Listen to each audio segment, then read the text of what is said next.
Hello, thanks for joining me. So recently, I've been very critical of Chinese government and certain overseas Chinese nationalists. I've been very candid about that, and I stand by everything I've said. That's what I believe. Um, and I feel that I've been consistent on this channel to my values and to what I believe in. Nevertheless, I do think that in the nature of balance, I just want to say that I don't believe the West is perfect. Now, let me explain why I'm saying that. Some people may think watching my channel that he's just a biased Westerner and he's defaming China, or he ignores what's going on in the West. Now, that's not my position, and anyone who's followed my channel for any significant length of time will know that's not my position. But what I want to do here is just lay out some areas where I think the West still has a long way to go. But just as a statement of, for the record, for what I believe in, I do feel that in terms of human rights, in terms of human liberty, the Western world is, for the most part, ahead of every other region in the world. And this isn't a boast, it's just a fact. In terms of freedom of speech, in terms of freedom of assembly, in terms of freedom of the press, in terms of gender equality, all these areas, whilst not perfect, I don't think you will find many places that surpass the West. And I'm not saying like a Western country is going to be the best example in every single field. So, for example, to take the United States, America is unquestionably the most powerful country in the world. It does not lead in every category, in every area. If you look at international rankings in a lot of things, the United States is not at the top of the list. It is in terms of economic and military power and cultural influence probably as well. Although I would suggest the UK still remains pretty strong influence culturally, um, among other things. So I'm not coming from a neutral position of, oh, well, the West is equal to the rest of the world in terms of human rights and liberty, because I don't think that's the case. I think the West does lead. But there are areas that, we shouldn't be too egotistical about, because we do still have some way to go. And another point here, when I talk about the West is quite a broad spectrum. I mean, generally, the West is understood to be North America, Europe, Australia, and New Zealand, broadly speaking. Sometimes I guess that can include South America. Some would say Brazil is Western. Geopolitically, it is and it isn't. The South American states tend to be non-aligned, or they were non-aligned um, for much of the Cold War, but and very much so today. Um, Let me just give a topical example, right? Officer Pantaleo of the New York City Police Department has finally been fired.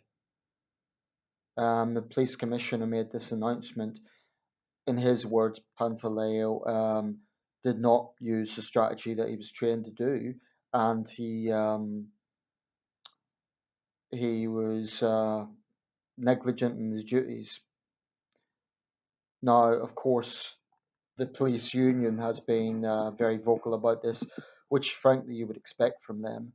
Um, Patrick Lynch has basically been an apologist for what happened to Eric Garner. I think that's a disgrace. Although I guess he's only doing what he has to do. He's a union representative, so of course he's going to play the devil's advocate for the police. But what happened to Eric Garner was a disgrace, and no one can rationally justify that. Selling unlicensed cigarettes is a minor offence. It shouldn't end up with a man basically being killed. Saying 11 times he couldn't breathe. Now, I simply do not buy the argument, oh, well, he resisted arrest. He clearly said 11 times he couldn't breathe. That's clear as day, right? He was unarmed. He died.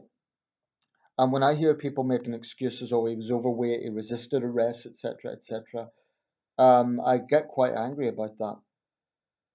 And I think politically, incidentally, just for the record, I think it's very, very difficult for a politician to criticize a police force because if they do, they're smeared as being anti police. And that's what's happened to Bill de Blasio, mayor of New York.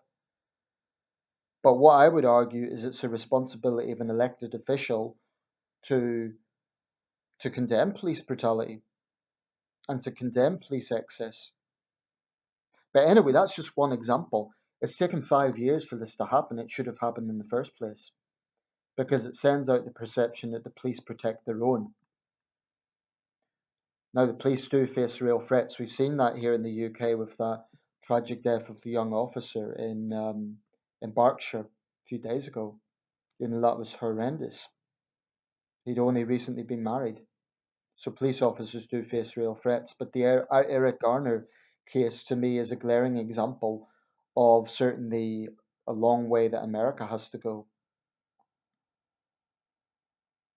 I think police officers have a right to defend themselves, and I think it would be a very different case if a suspect was armed. But that's just one example. Here in Britain, I could talk about our welfare system. That whilst it's good that it is there, that there is a basis there of a welfare state, the fact of the matter is many people have been driven over the edge by the draconian methods the DWP has used. And many people in the UK and outside the UK have this impression, oh, the unemployed in Britain just get free money. And it really, really, really isn't that simple. I mean, this system degrades people. It treats people with contempt and it drives them over the edge. If you're suffering from mental health problems and you're being treated like that, of course it's going to drive you over the edge. If you're in a position where you're waiting for money and you've no other source of income and you're being degraded with this system, that sort of thing can push someone over the edge. So I would say the current way our welfare system works, which is based on sanctions and based on trying to punish the unemployed, is not a glowing example of, dare I say it, human rights. And I know right wingers will scoff at that, but they haven't been through it. Um, when we have a situation of homeless people, rough sleepers, the very fact that they're there, the very fact we have this problem, and yet you have big multinationals, avoiding tax. There is real deep social injustice out there. And I don't think you need to be, I don't even think that's a left wing, right wing issue necessarily. It's a common sense issue. It's there and it's wrong. And I'm just talking about today's context. I mean, I don't even need to get into the history of colonialism and all the terrible things Western powers have done in the past. I mean, I freely admit this country in large part built its wealth on exploitation in the empire. I know that. I don't need a history lesson on that. The United States of America has a, very troubled history in terms of race relations, in terms of its relations with Native Americans, but that would take more than one video to cover. So when the West is talking about human rights, I don't think it's a case that, well, certainly from my perspective, I can't speak for other people, but when I talk about human rights, I am not saying my country is perfect. I'm not saying the United States is perfect. I'm not saying Canada or Australia is perfect. New Zealand, I think, is a bit better, but no Western country has a perfect record. Ireland, Ireland's seen as a Celtic tiger. It's a pretty popular little country, but it's not got a perfect human rights record when it comes to issues like women's reproductive rights, issues around that, which of course is a contentious subject. It should be, I should add. But um, my point is, just because I'm criticizing other countries doesn't mean I'm coming from a jingoistic perspective of we are perfect. There's a lot of things I can see in British society that I don't like, that I would like to improve, and we can always improve, always. Justin Trudeau, when he was speaking about human rights in China, rightly said, we're not perfect. And it's right that he made that caveat, because even a country like Canada, which has a pretty good reputation overall, it's not perfect. Its treatment of Aboriginal people was certainly not glowing well into the 20th century. I still think it's far, it's just not comparable to what's happened in China over the last 70 years. It's just not. And anyone that tries and make moral equivalencies, I think, is, well, for one thing, they're ignoring figures.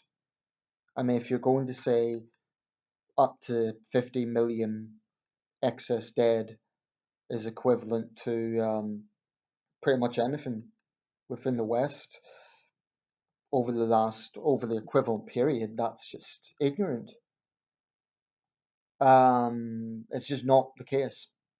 So if we're going to speak in terms of absolute raw figures, no no political party in modern history anywhere has been responsible for so many deaths of its own people as that of the Chinese Communist Party. That's just a fact. But um, that doesn't mean that the American government's above critique. It doesn't mean that just because the United States of America is the most powerful country in the world, I, as a Westerner, I'm going to be silent about America. I've been very critical about things that go on in America with gun violence, with police brutality, and I'll continue to be so. I'll be critical of things that go on in my country. And I'm not making this to try and vindicate myself to anyone. I just feel like making it. I just feel it's important to say.